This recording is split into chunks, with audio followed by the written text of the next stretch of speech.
नमस्कार दोस्तों, आप सभी का साइन पेज में स्वागत है। आज की इस वीडियो में मैं आपको बताऊंगा कि आप किस तरह से अपने मिक्सर ग्राइंडर के जो जार्स होते हैं उन्हें आप पूरी तरह से ओपन कर सकते हैं। जैसे कि अगर आपको इसका जो ये कपलर है ये अगर ओपन करके चेंज करना हो, या अगर आपका जो ये ब्लेड है आपको ये रिमूव करके जो इसमें नया ब्लेड डालना हो, या ये आपका जो ब्लेड है ये वो घूम नहीं रहा है, ये एकदम स्टक हो गया है, तो इसे आप किस तरह से ओपन करें।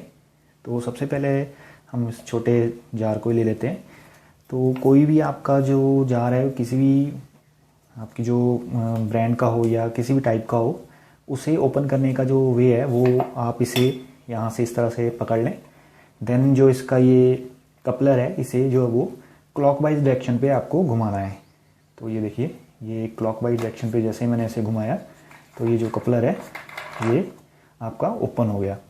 और अगर ये आपका मान लीजिए कि जो ब्लेड है वो स्टक हो गया है, ये ओपन नहीं हो रहा है, तो आपको यहाँ पे जो है ये हमारी एक शाफ्ट होती है, इसके ऊपर आपको यहाँ पे किसी चीज़ से जो हिट करना है।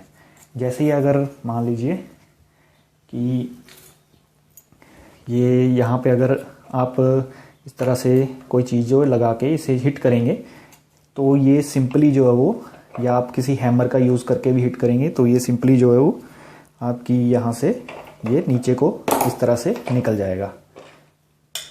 ये देखिए, ये जिस तरह जैसे ये मेरे केस में तो ये फ्री है तो ये आसानी से निकल गया। अगर आपके केस में ये टाइट होगा तो आप इसे हैमरिंग करके जो ऐसे निकाल लें। और इसके यहाँ पे बीच में जो एक बुश लगा रहता है जिसकी वजह से आपकी जो मोटर है वो घूमने के कारण जो वो स्टक नहीं होती है। लेकिन कई बार जो है वो हमारा जो ये मेटल सरफेस ये होता है यहाँ पे हमारा शाफ्ट का, ये यहाँ पे कई बार जंग पकड़ लेता है। तो अगर आपके केस में यहाँ पे जंग वगैरह लगा हो तो उसे आप क्लीन कर लें और इसकी जो है थोड़ी बहुत जो ऑयलिंग कर दें। इसमें जो ज़्यादा ऑयल लगाने की ज़रूरत नहीं है, क्योंकि ये जो शाफ्ट रहती है और ये जो बुश रहते हैं इनमें जो है वो ये इसी तरह से बने होते हैं कि सेल्फ जो ग्रीसिंग इनमें अपने आप हो जाती है। लेकिन अगर फिर भी अगर इसमें अगर जंग लग गया है तो आप इसमें थोड़ा बहुत जो वो ऑयल जो लगा लें। आप जो है वो घर पे हमारे पास जैसे हमारे पास कौड़ा तेल होता है उसको भी आप सिंपली इस पे लगा दें। तो ये आप उसके बाद जो इसे सिंपली इसमें दोबारा से इंस्टॉल करके जो इसे इसका जो कपलर है वो लगा दें। और अगर आपको सिंपली कपलर चेंज करना है तो आपको सिंपली कपलर निकाल के उसके बाद इसमें जो है वो आपको ये अब एंटी क्लॉकवाइज डायरेक्शन में घुमा के इस तरह से लगा देना है। और अगर मान लीजिए आपको जो है वो इसका जो ब्लेड चेंज करना है तो उस केस में भी आपको इसे ओपन करना पड़ेगा। और उसके बाद जो ये ब्लेड है ये इस शाफ्ट के ऊपर लगा रहता है, तो उसको ओपन करने के लिए ये यहाँ पर ये छोटे छोटे से लॉक्स दिए होते हैं। आपको इन लॉक्स को ऊपर को घुमाना है। जैसे आप इन सभी लॉक्स को घुमा लेंगे तो ये जो हमारा एक सेंटर में नट जैसा लगा है इसको आपको क्लॉकवाइज डायरेक्शन पे घुमाना है, तो ये ओपन हो जाएगा और आपका जो ब्लेड है वो बाहर निकल आएगा। और आप इसमें जो न्यू ब्लेड इंस्टॉल करके दोबारा से इसे इस तरह से आप जो है वो एंटी क्लॉकवाइज जो घुमा के इसे टाइट करके देन इसके जो ये लॉक्स हैं इन्हें दबा के और जो आपकी शाफ्ट है उसे बीच में लगा दें। और अगर मान लीजिए आपको इसे डीप क्लीन करना है या बुश वगैरह चेंज करना है तो उस केस में आपको ये बॉटम का कवर भी जो वो निकालना होता है। तो मेरे केस में तो यहाँ पे एक ये देख सकते हैं आप नट जैसा लगा हुआ है। कई केसेस में यहाँ पे सिंपली एक जो स्क्रूज वगैरह लगे रहते हैं उसको ओपन करके निकल आता है। तो ये जो यहाँ पे एक आप नट जैसा देख रहे हैं ये आपको जो है वो एक स्पैनर ऐसा लेना पड़ेगा और उस स्पैनर की मदद से जो है वो आपको पकड़ के रखना है इसे और यहाँ से नीचे से इसे घुमा देना है तो ये ओपन हो जाएगा। और जैसे हमारा ये बड़ा जार है तो इसे भी ओपन करने के लिए हमें जो यहाँ पे इसे होल्ड करके रखना है। देन इसका जो ये कपलर है इसे हमें क्लॉकवाइज डायरेक्शन में घुमा देना है। तो आप देख सकते हैं कि इसका भी जो ये ब्लेड है ये बाहर निकल गया है। और अगर आपको ये जो जार है ये या तो इसका ये ऊपर वाला जार ये टूट गया है ये चेंज करना है या आपको ये जस्ट क्लीन करना है तो उसे ओपन करने के लिए यहाँ पे अगर आप देख पा रहे हो यहाँ पे एक लॉक लगा रहता है और इस लॉक को पहले आपको खोलना पड़ेगा।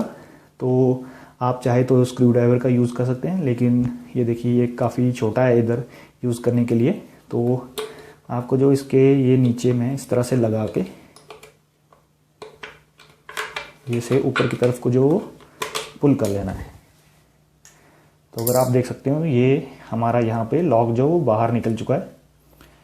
और हमेशा याद रखें कि ये जो हम ब्लेड निकालते हैं इसके साथ में यहाँ पे बैक साइड पे यहाँ पे ये वाशर्स दी होती हैं, पैकिंग दी होती है ये, तो इन्हें आप हमेशा जो है संभाल के रखें और दोबारा इंस्टॉल करते समय इन्हें लगा लें।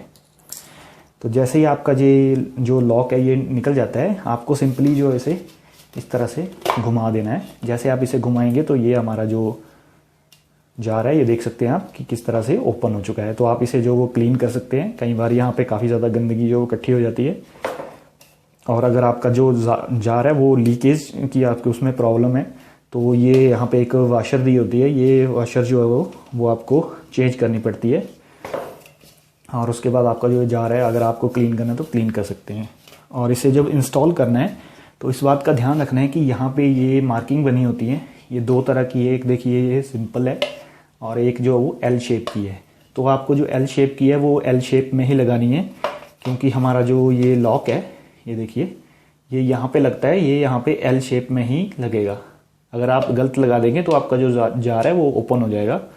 तो आपको ये एल शेप की जगह पे इस तरह से लगा देनी है। देन आपका जो ये लॉक है इसे दोबारा से आपको इंस्टॉल कर देना है।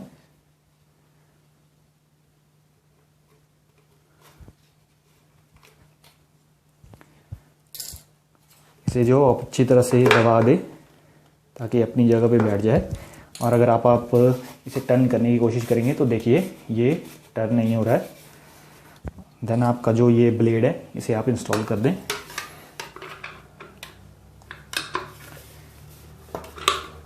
इस तरह से आप इसे लगा के देन इसकी जो ये वाशर है ये लगा दें। और इसके बाद अगर आपका ये कपलर है इसे आप इस तरह से एंटी क्लॉकवाइज घुमा के ये टाइट कर लें। तो इस तरह से अगर आपके जो जार हैं वो स्टक हो गए हैं, या अगर आपको इनकी जस्ट सर्विसिंग करनी है, या आपको डीप क्लीनिंग करनी है, या आपको जस्ट इनके ब्लेड चेंज करने हैं, तो आप इस तरह से कर सकते हैं। अगर आपको ये वीडियो अच्छी लगी हो तो इसे लाइक करना बिल्कुल मत भूलिएगा। और ऐसी ही आगे आने वाली वीडियोज़ देखने के लिए मेरे चैनल को सब्सक्राइब भी कर लीजिएगा। वीडियो देखने के लिए धन्यवाद।